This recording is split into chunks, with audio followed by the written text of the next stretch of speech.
This is a tiny house. Now, if you were to gauge based on the number of television programs that are on television these days about tiny houses, you might think that everybody wants a tiny house. Well, whether they want a tiny house or not, city planners are delighted that people are looking forward to living in smaller spaces. Only their idea is a little different. They're thinking something more like this. This is a micro apartment building, and they're going up all over the world in large cities, typically located near public transportation. Now, it's ironic that city planners love micro apartments when you consider that a typical micro apartment is not that much larger than a typical prison cell. Here you see a comparison of a typical micro apartment, a so-called nat flat in Hong Kong, and a recommended minimum size for a prison cell.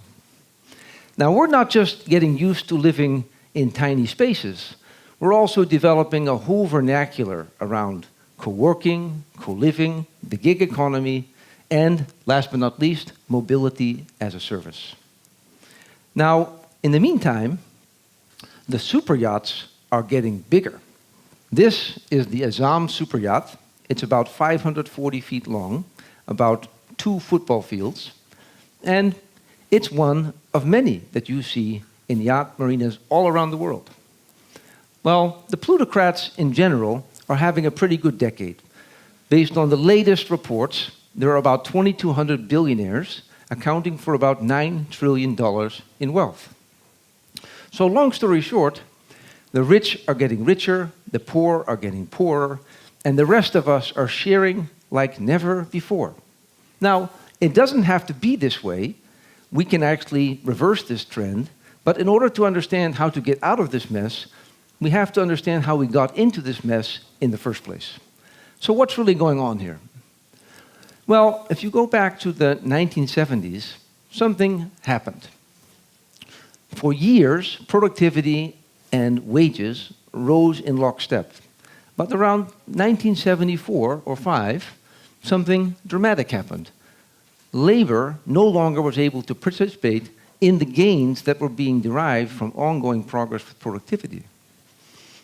Now, as a result, what began to happen was a concentration of income into an ever-shrinking percentage of the population. And this is not a local phenomena, it was a global phenomena, just different degrees. What was also going on was a very interesting pattern around public net wealth. As you can see, nations were progressively selling off assets as well as borrowing ever larger amounts of money, resulting in a rapid decline in public net wealth, sometimes even to the point of negative net public wealth. Now, part of the reason why this was happening was because of the rapid race to the bottom when it comes to corporate tax rates. Corporate tax rates that have declined to a level that they no longer were capable of sustaining the social contract that many nations had been accustomed to using. Now, it's not entirely surprising that corporate tax rates would be pursued by corporations. After all, in the words of Edward Thurlow, corporations have neither a body to be kicked nor a soul to be damned. Now, part of the thing that made it possible for nations to borrow so substantially was the opportunity to borrow at very low interest rates, which is fine if you're a nation in need of public borrowing. But if you are somebody living on fixed income, it presents a challenge. Now, it wasn't just governments that were racking up massive amounts of debt. All of us were racking up unprecedented amounts of debt, and some of that debt was particularly insidious. Student loan debt, for example, in the United States rose to a level where it was not uncommon for newly minted university graduates to have hundreds of thousands of dollars of non-dischargeable student loan debt that they would be paying off for the rest of their lives. Another category of borrowing that was also quite insidious is the practice of payday loan lending. Now, many people don't realize that payday loans can have interest rates of up to 600% per year. And for many people, being under the burden of these payday loans was a source of extreme concern. So, in the words of Publius Syrus, debt is the slavery of the free. Now, rational people do rational things. When you consider for a moment the possibility that someone took on debt, presumably they had an expectation that the future would be better than the past. Well, let's talk about the future. In case you missed it, the robots are coming. And moreover, McKinsey is reporting that an estimated 400 million jobs will be lost by the year 2030 due to progress on AI and automation. Now, something happened very recently in the news that was quite unsettling, but many of you might already have detected it. For the first time since this study was being done in 1960, the people under age 35 are now less optimistic about the future than age 55 and over. You can see a very steep drop. So this is all pretty troubling, particularly if you're a youth. So I have a suggestion. Let's play a game. You probably remember this game. Some of you, even in this audience, play that game routinely. Now, if you know how to play the game and you play by the rules, you can actually prevail over your less skilled opponents. Now, imagine there was a game called Plutocracy. Plutocracy is a game where there are actually no winners because the game never ends. And the object of the game is to create as many losers as possible. Now, I don't know if there are a lot of people playing this game, but I know there are a lot of losers. Now, when you have a lot of losers in a community, sometimes people get inventive about what could we do to solve the problem. Many people among policymakers are talking about something that you've come across perhaps called universal basic income. No work, free stuff. What could possibly go wrong? Well, Davy Crockett said, a government big enough to give you everything that you want is also big enough to take away everything that you have. And whether or not you have an abundance of physical possessions, what we all have is sovereignty. The freedom to choose where we live, what we do, and what we believe. Now, in the pursuit of sovereignty, some people are getting quite inventive. You have, for example, the digital nomad phenomena. There are about 7 or 8 million digital nomads today, according to various estimates. Now, there's an expectation that by 2035, there may be as many as even 1 billion digital nomads, freelancers by another name, but ones that travel itinerantly from project to project. Now, that's an interesting lifestyle. Others have chosen to take a page out of Ayn Rand's playbook, setting up entire nations. The country of Liberland, which is only about a 40-minute flight from where we are today, sitting on the border of Serbia and Croatia, is an experiment in sovereignty. A third category of sovereignty-pursuing individuals are folks that are engaging in the practice of seasteading. Entire nations, typically on floating objects, in international waters that are governed by their own laws. Now, that's a lot of effort to go through to find sovereignty. It raises the obvious question. What could we do to restore sovereignty in the cities where we already live? Well, there's a number of things we could do. But to understand the context of how to do it, you have to think about it from the standpoint of perhaps how Buckminster Fuller approached it. He said, you never change things by fighting the existing reality. If you really want to change something, build a new model that makes the existing model obsolete. For example, buy local. We often talk about buying local, but many people are content to buy local on Wednesdays in the summer at the farmer's market. I'm talking about buying local all the time. When you do that, 3.5 times more revenue stays in the local economy. Second, we can engage in a practice of bypassing the so-called extraction economy. Many of us use products and services from the likes of, say, Expedia or Amazon or Uber or PayPal. Well, these are examples of the extraction economy. I'll give you a couple of examples. Expedia charges up to 40% commission for an independent hotelier. They pay the independent hotelier net 60 days after stay. Uber started out as a very benign 5% commission, now charges sometimes 50% and even more. So these are examples of an extraction economy that represent a tax on the communities that they serve. Now, as we contemplate thriving sovereign local economies, we also need to be thinking about capital. How will we be able to provide the businesses in our community with access to reasonably priced capital? Well, peer-to-peer banking, public banking, as well as credit unions are all examples of new forms of banking that restore the capital flows back into the communities that need it most. Now, if we're going to create a community-minded approach towards reinvestment, it's also important to do it with the benefit of community as a behavior, as a mindset. And this is really what we're talking about here in the context of creating a culture of co-creation. Civic engagement, digital inclusion, these are all examples of co-creation.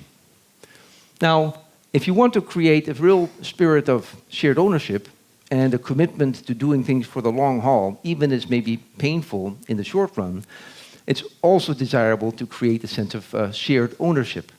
Now, cooperatives are an example of a form of shared ownership that can be applied at the local first level.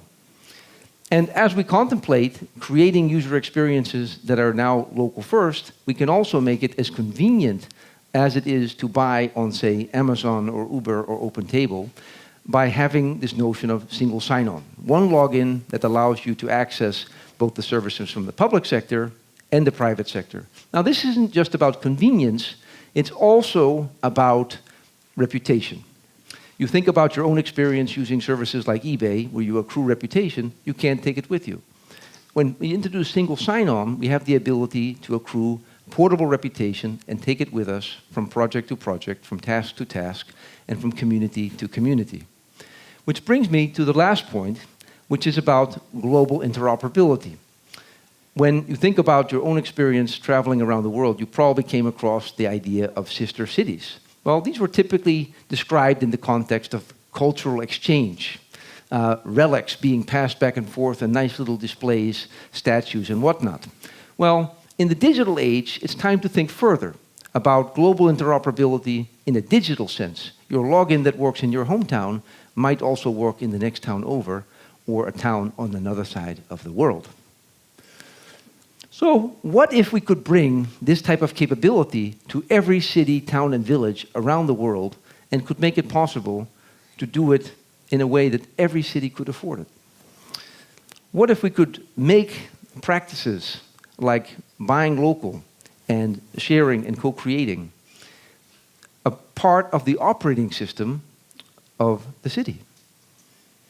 Doing away with the extraction economy that has not served humanity nearly as well as what we had hoped.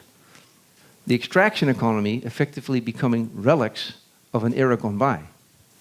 Now, to do this will require some innovation. And there are a couple of themes to draw your attention to. The first is blockchain. Now, there's a lot of hype about blockchain. And many of you may be thinking, it's a flash in the pan, this too shall pass. Blockchain is not about cryptocurrencies. Blockchain is about reinventing the way the internet works. The distributed internet will empower communities to build entire new trust economies that can overcome the traditional corruption and concerns, doubts, and lack of trust that has existed, that has necessitated creating middleware, that has created these sorts of monopolistic, profit-maximizing brands that we've come to know and love as a trust proxy. Now, blockchain is far from done innovating. We are in the most early stages. Next generation blockchain technologies will provide a framework for dramatically higher speed and throughput, lower cost, and greater ability to design entire ecosystems for the communities where we live and work. Now, another development to draw your attention to is platform cooperativism. These are shared hosted applications that are used in communities. The way to think about it is probably best illustrated with an example. Austin, Texas built a product called Ride Austin. Why did they do it? Well, Uber and Lyft were becoming ever more extracting, not just putting the taxi business out of operation, but also going about creating unfair arrangements between driver and passenger. So they created their own solution. It was a cooperative, and it was called Ride Austin. And it still operates today. But what if we could go and take that idea and apply it to everything? Now, I run a company called Digital Town. Digital Town is a big idea. The basic idea of Digital Town is this. Every city becomes its own Google, its own Amazon, its own Expedia, Airbnb, OpenTable, PayPal, and Coinbase, all in one, branded in the identity of the city. Owned by the citizens and interoperable between cities around the world. Now, to the casual observer, Digital Town might appear like a typical travel field guide, but in fact, it's much more. Every citizen gets a permanent digital address. You have the ability to be identified and verified, and you're in control of who knows what about you. Every citizen gets a free smart wallet. You have the ability to pay peer-to-peer, peer-to-merchant, peer-to-government, all in one, branded in the identity of the city. Every merchant gets a free storefront, which you can sell across retail, services, dining, and lodging, both online and offline. And pay anyone, anywhere, in both cryptocurrencies and conventional currencies. Co-creation becomes a habit. We can design projects, anybody can start one, don't wait for your government to do it for you, you can do it all by yourself. And bring together a community of contributors that will co-create quality of life for the community where you live and work. And make the framework in place to allow the citizens to own it. This is through a blockchain-based security token called city shares. Every city in the world is tokenized in the form of city shares. And last but not least, interoperability. The ideas that are conceived in one part of the world readily reapplied to every other part of the world. Your single sign-on that works for rideshare, bike share, and public transportation in one part of the world works everywhere else. So, in summary, I believe the future is bright. On the one hand, the UN is forecasting that by 2050, 70% of humanity is going to be living in small urban centers. Now, these tightly packed urban centers, when you consider for a moment that there are 3.7 million cities, towns, and villages currently in existence, and only 4,400 have 100,000 or more, that must mean that there are going to be a whole lot of micro-apartments. Now, I believe in a different future. I believe in a future of people-centric cities. I believe in a future of thriving, sovereign local economies. I believe in a future of communities that co-create abundance. But most importantly, I believe in you. And I hope you do too.